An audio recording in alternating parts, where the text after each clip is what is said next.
Hey. Hey guys, it's Nikita and I'm with Gracie. Emily. Emma. And today in our podcast about the father of public relations, Edward Bernays, we are going to discuss one of his most famous campaigns, the Torches of Freedom. Wait, so who was Edward Bernays? Let me tell you. So, he was born in 1819 to Anna Fraud Bernays, and he was Sigmund Freud's sister. He wrote his most famous book titled Propaganda in the year of 1928. 1928 was also the same year he was hired by George Washington Hill, who was the president of the American Tobacco Company. So that's when the Torches of Freedom campaign got its start? Exactly. Bernays' list of clients are still some of the most powerful companies today, including General Electric, Procter & Gamble, and CBS. So George Hill paid Bernays $25,000, which today doesn't sound like a lot, but back in 1928, a ton. So basically, George Hill paid him to change the public's opinion of Lucky Strike cigarettes. Isn't that the same company we watched the video about in class? Yeah, so that's what the businessmen came up with at the idea about being toasted. That's what they were discussing. So anyway, back to the campaign. The public's opinion needed to change because up to that point, the view of women smoking cigarettes was really negative. According to the Torches of Freedom article by Chakraborty, the film industry portrayed women who smoked cigarettes to be whores and prostitutes. So there was a really negative stigma around women smoking cigarettes. Men could smoke cigarettes, but that wasn't the issue. This campaign also took place right after World War I, when women had just been given a taste of liberty and responsibility when men were away at war. Wasn't that when Rosie the Riveter came around to inspire women to get out and be active? Exactly right. So women were fighting for their rights to vote and other things, which is the angle Bernays took the campaign at. He needed to change the public's opinion, and therefore his target audience were these women who were trying to gain their liberty, hence Torches of Freedom. So his target audience, more specifically, it was these women who weren't smoking cigarettes, and it was the women who were seeking equality with their male counterparts, which is still an issue we see around today in our world that people are trying to change the opinion of. So Edward Bernays was one of the first public relations officials who really dove into helping women in this subject. So how did he do it? Well, on March 31st, there was an Easter parade planned in New York City on Fifth Avenue. And Bernays gathered a group of women who would walk in the parade smoking their Lucky Strikes. So according to Chakraborty in his article, Bernays wanted the ladies to be beautiful enough to provide good media for the company, but not, quote, modelly, because he wanted the event to seem organic to the public. But he did tip off the media and provided press kits so they could do their proper reporting, which is part of the controlled media aspect of this whole campaign, was that he provided these press kits which had all of the good reportable information to the media so that they would be ready to print out these reportings as quickly as possible to the public.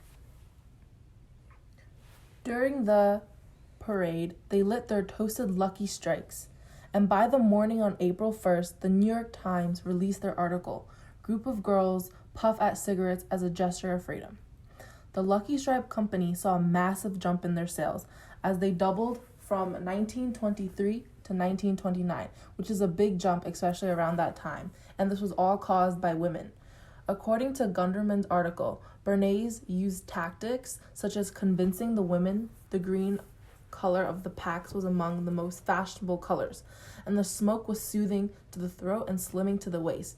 He was really smart in creative ways in changing the public opinion. And so he did this to appeal to the audience. And so a lot of women during that time cared about their appearance. So using the tactics of saying slimming to waist and soothing to the throat made the cigarette company seem very popular and desirable to women. I think it's really interesting, especially because this whole campaign took place in New York City, which still today is such a fashion headquarters of the world. So for him to use such a creative idea as like you said, like the green color of the packaging was now being presented as fashionable. It's so interesting how his mind worked, that he was able to come up with these really crazy and interesting ways to market this to the public. And even so, the public had no idea this was happening, and that's how you know his public relation tactics were effective.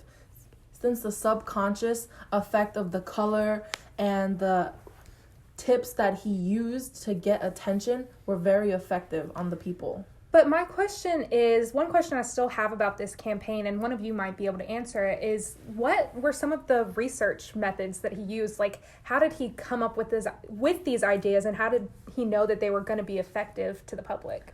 Well, he based most of his arguments on easy manipulation of people's interests and instincts and irrational emotions as compared to rational thoughts and reason. That's so interesting. So I'm wondering what happened, like, at the end of the campaign. What happened then?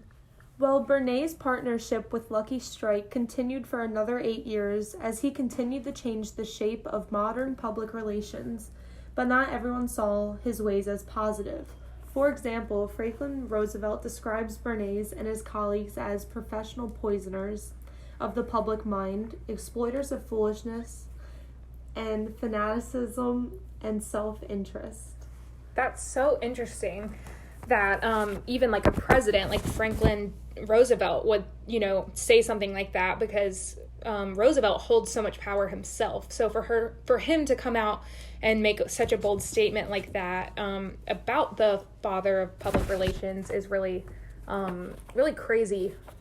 It's very interesting that a president, like you said, would have these comments, since while a president is running for his campaign, they use a lot of public relation tactics. And just because Bernays was very outward about his tactics at the end and the president wasn't, that doesn't mean the president shouldn't acknowledge that he himself did this. Backtracking to Franklin Roosevelt's quote, he said, "Poisoners of the public mind." Saying this seems very hypocritical from a president because, like I said before, he himself, when during his campaign, must have said things to get the audience to like what he says and to vote for him, keep his campaign running, try to be in the poll. So what he did and has done, and what presidents will keep doing for the rest of society, even to this day in 2019, will be using all of Bernays's and new public relation tactics. Exactly. And going back to how people could think of Bernays in a negative manner, he himself has even acknowledged some of the power that public relations professionals hold. For example, when he wrote his book, Propoganda, in 1928, which we have already established was the same year he took over this Torches of Freedom campaign, Bernays himself even said about some Nazis that were using his book Propaganda to propel their own agenda. Bernays said, "They were using my books as the basis for destructive campaigns against the Jews of Germany. This shocked me, but I knew any human activity can be used for social purposes or misused for antisocial ones." So his PR and propaganda techniques were the means for shaping public opinion for any purpose whatsoever. And he acknowledges here that they can be used for positive things or for the negative ones, just like the Nazis using them against the Jews of Germany. And here, even though we are seeing him using these powerful PR techniques to promote the Lucky Strike Company and how much it helped their sales, we now know with the modern research, scientific research we have, that cigarettes aren't great for humans. So at the same time, his campaigns can be seen really in any light. And this goes along with the fact as well, speaking on that subject, that Bernays knew somewhat of the carcinogen properties of cigarettes at the time of his Lucky Strike campaign. So what do y'all think about that? That he himself even knew that that cigarettes had negative properties. Even though Bernays did know the properties of cigarettes were not the best for human beings and they were cancerous, thinking as a public relation official, that is not his job to educate the public on that, because that is not what he was hired to do. If he was a licensed health professional speaking on the health benefits or lack of benefits on cigarettes, the public obligation to tell everyone about the true facts about cigarettes. And backtracking to the public relation tactics, it's also very interesting how you can use public relation tactics to appeal to every single type of audience if you just manipulate it properly.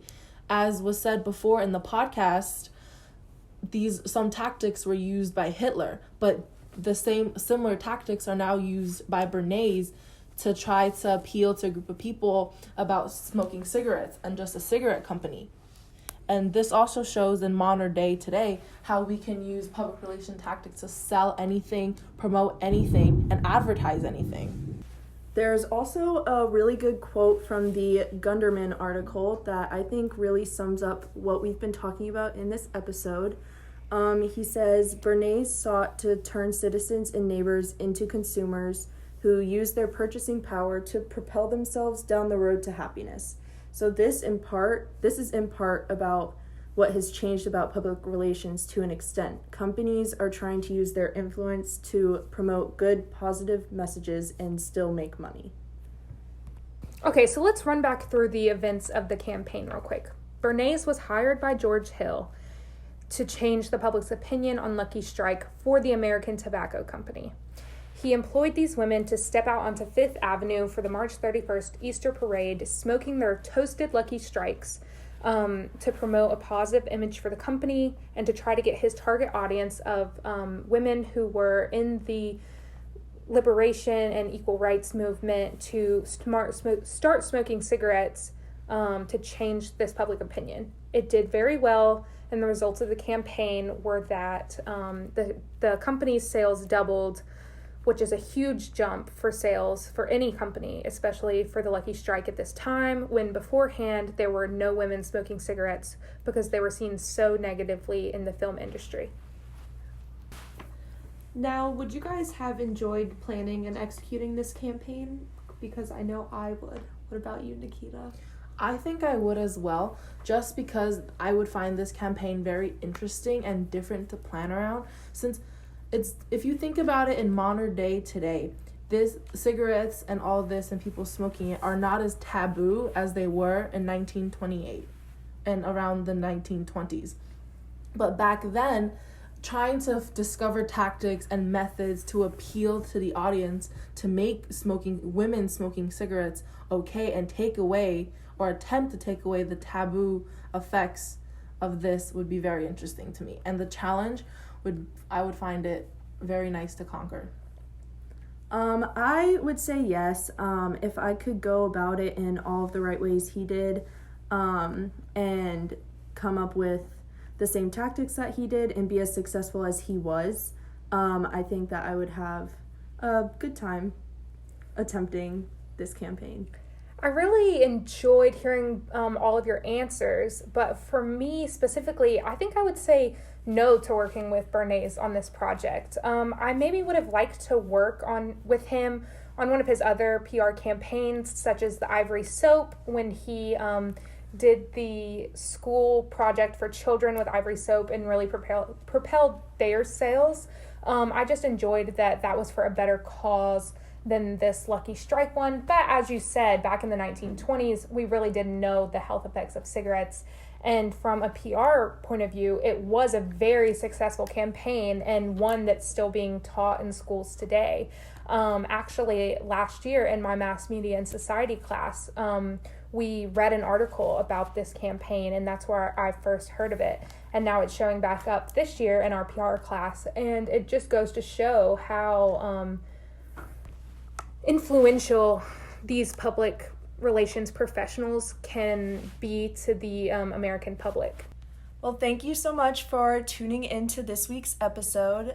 You can find our link to our podcast website on our blogs for our Com 284 class. We look forward to hearing your podcast and seeing what interesting campaigns you all covered.